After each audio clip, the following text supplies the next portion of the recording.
Hello and welcome to Politically Polite. I'm your host Jacob, and today I'm going to be talking about the situation with Trump talking about purchasing Canada or invading Canada, making Canada, quote unquote, the 51st state. Now, this is from my perspective as a Canadian who has just recently moved back from Texas. And I was living in Texas for quite some time. And so I think that I have a unique perspective of how, how this is going to affect things and how this would work and whatnot. I've also worked in politics, so I have a good understanding of this, and I have various different degrees that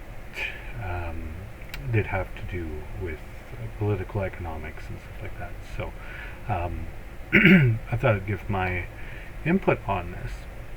And so in the last video, in the Greenland video, if you watched that, I was talking about how I'd make a dedicated video on this, and so here it is.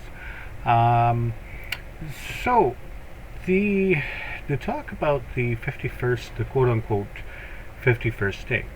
Trump was saying that Trump was saying, well, I'm gonna make Canada into the 51st state. We're gonna do it. We're gonna make Canada great again. But if we really analyze that, if we really take that into account, we really analyze that. Number one, that would be political suicide for the Republicans. So the thing is that's realistically on the Republican side, that's not going to work out, because if you look at Canadian history, Canada is a very liberal country. It's a very, very, very, very liberal country. So this is just not going to work out for them. So this is a very idiotic thing to say. So this is a very I don't want to say idiotic, but it's a very stupid thing to think that that's a literal statement. It's not going to happen. Number one, he's not going to be able to purchase Canada from anybody, because Canada is not owned, right? What you have to understand is Canada is not owned by Britain anymore. It's not a UK owned country. It's a Commonwealth country, but it's not owned by the United Kingdom. So we can't just purchase it like what's happening with Greenland. Now, Greenland can be purchased, Canada cannot be purchased. So that's a different situation. Greenland and Canada are two very different situations. So there's that. The other thing is Canada cannot be so Canada, to be able to, people are saying, well, he's going to invade Canada and stuff like that. Well, I don't think that's possible either, just for the same reasons too that I was saying, well, he's going to invade Greenland and all this stuff. I don't think so either. I think it's very unlikely. Not impossible. There are certain ways around it, but that's why I say it's not impossible. Just very, very unlikely and very, very improbable. I never say anything is impossible because, well, there are some shockers to certain things, but very improbable, yes. Very unlikely. And the likelihood of Canada being invaded by America is very, very, very unlikely. And the reasoning for this, there's many different reasons. One of the biggest reasons is that the President of the United States doesn't necessarily get to he doesn't get to decide on a whim that he's going to declare a war.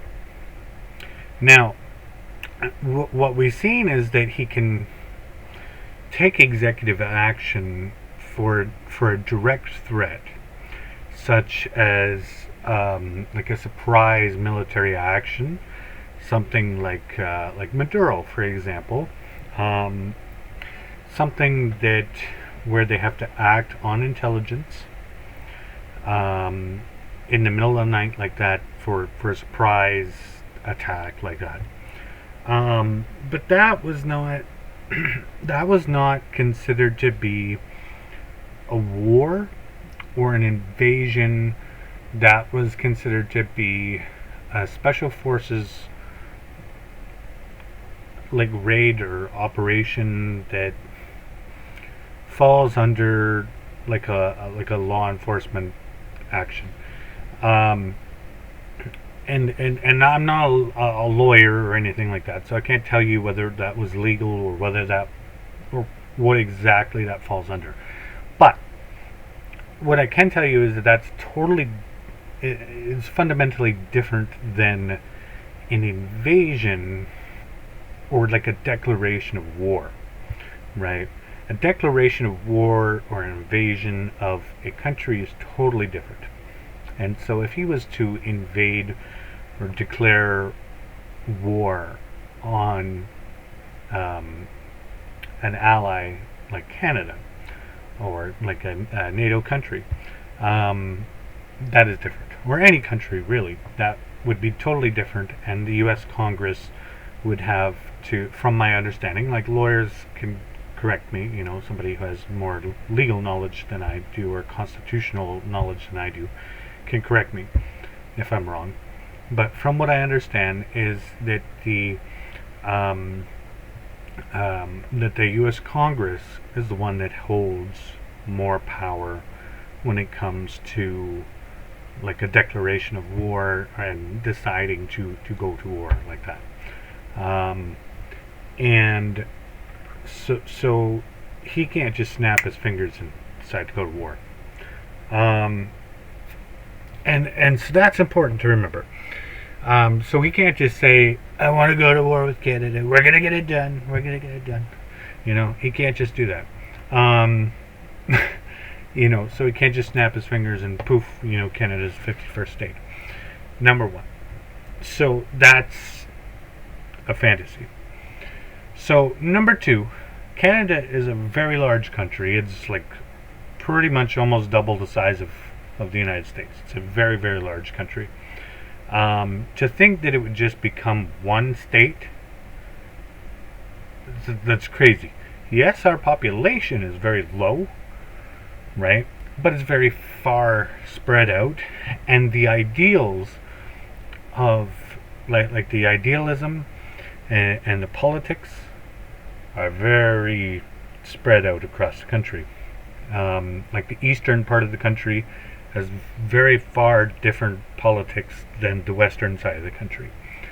Like BC's politics are not all the same, as, let's say, like Alberta's politics. And then even within BC, it's fractured, right? So the people that live in, the Vancouver metropolitan area have a very left-leaning, socialist kind of view, whereas the people who live in rural BC tend to have a more conservative view, right? People who live in Alberta tend to have more conservative views. Maybe if you live in downtown Calgary or downtown Edmonton, you don't. Maybe you have a more NDP view or liberal view, right? Or if you live in the Punjabi neighborhoods or whatnot in Calgary, maybe you have a more liberal view. See, it's more dynamic than people think. And so like, for example, like Ontarians, if you live in the southern part of Ontario, all of Southern Ontario and most of the GTA area, very, very, very liberal. But then the rest of Ontario, mostly conservative. Right? You got people like Doug Ford, for example. Doug Ford calls himself a conservative. If you follow his politics, if you really pay attention to what he says, what he does, he's not really a conservative. He's not what Americans would consider like a Republican. Okay?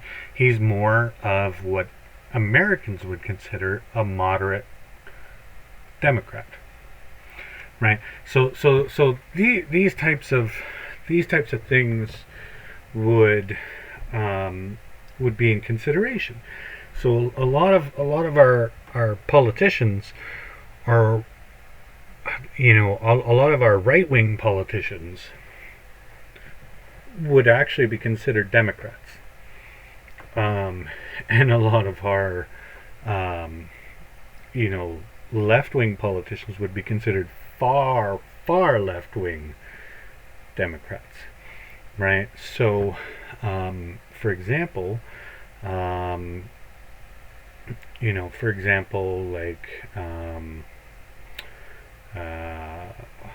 what's another good example? So, Jason Kenney. Okay, so Jason Kenney was a politician in Alberta. I personally would have considered him to be more of a Democrat in the States, like a moderate Democrat, but a Democrat. Things like that. And so and the other thing is too. Okay, so you've got and then and so there's like different levels to these things, and so somebody like for example, a lot of Canadians consider Pierre Poilievre, for example, to be a Trump-like figure. Me personally, having been living in the United States, I do not see that. I do not see that at all. I think that's a very bad comparison. A very bad comparison. I would see more of Maxime Bernier, for example, would be more of a closer comparison to Trump than Poilievre. I would see Poilievre as a very light Republican, right? A very left-leaning Republican, right? Whereas most Canadians would see him as a further right. But having been living in the United States, I would see him as more of a left-leaning politician. And the reason why that is because most politicians in Canada are center left or left of center. And really, I would say that the only two provinces in Canada that really are right of center are Alberta and Saskatchewan. That's it. Even Manitoba is kind of like, it's kind of like, unless you're in the rural area, like, it's kind of on the fence. Manitoba is kind of on the fence. And rural BC is also kind of on the fence as well. And so the thing is, okay, and even there's some parts in rural Quebec and rural Ontario that are kind of on the fence. But generally speaking, like most of Eastern Canada, Atlantic Canada, most of Eastern Canada is very, very liberal. There's some, not to say that there isn't anybody out that lives in that area that aren't conservative, but generally speaking, Canada is a very historically liberal country. If you look at all of our elections, if you don't believe me, look at our history. Look at how many times have there been liberal, left-wing prime ministers, and how many times have there been conservative prime ministers, and I mean like actual conservative prime ministers, right? Not that much.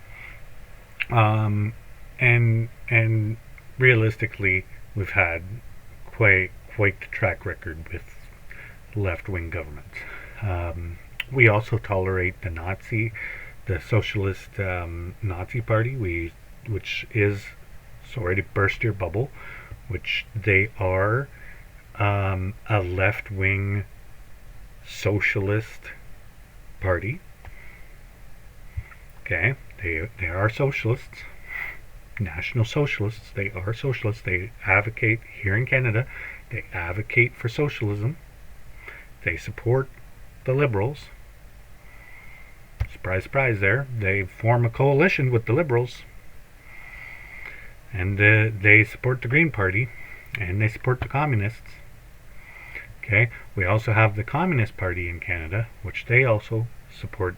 They all support each other. Okay, the Communists, the Green Party, the Liberals, the Socialists, they all support each other. They're all different forms. They're all different. Like, we could get in a different discussion about that type of politics. They are all different, right? Could have an argument about that, about the differences of them. Now, they all are, I won't argue that they're the same, because they're not. They're all different. But they are all different types of forms of socialism. And in Canada, they all tend to vote together. They all tend to agree with each other in some form or another. And so for America to want Canada politically, they've got to be careful about it, because they would have to divide it up into Democrat states and Republican states. And to be honest, I think there would, if you divided up BC and Ontario, you would get, split probably two swing states. But if you divided up, if you made Alberta and Saskatchewan into two different states, you would get two Republican states. If you made Manitoba into a state of its own, you would also get another swing state as well. And then the Atlantic provinces would probably end up as swing states as well. Quebec would end up being a liberal state. Most of Ontario would be broken up into swing states, or into liberal states.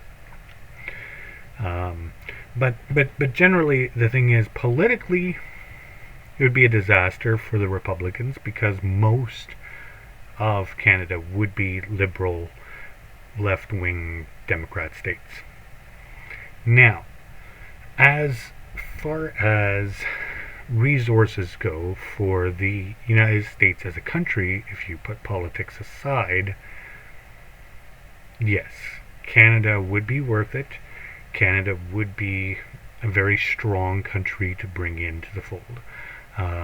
Canada would be a very good strategic resource to have, because we have every type of resource that you can imagine. We have the fresh water, we have the minerals, we have the oil, we have the space, we have the wood, we have the lumber, we have everything. Every kind of resource you can imagine.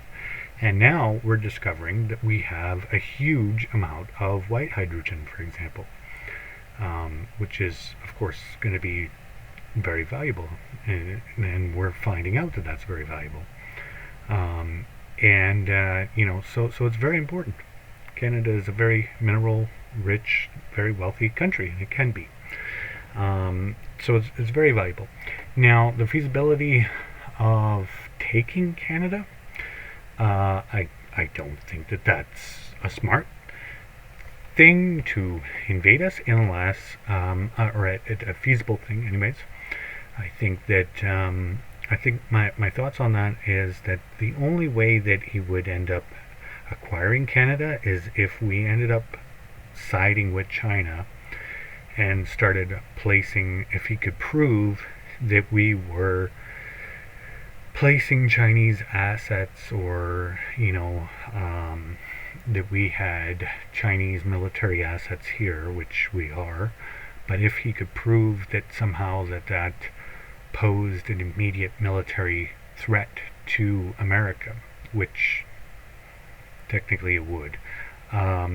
So if he played that angle out, which I think he could, but the only way I could see Canada ever being invaded is by playing the China angle.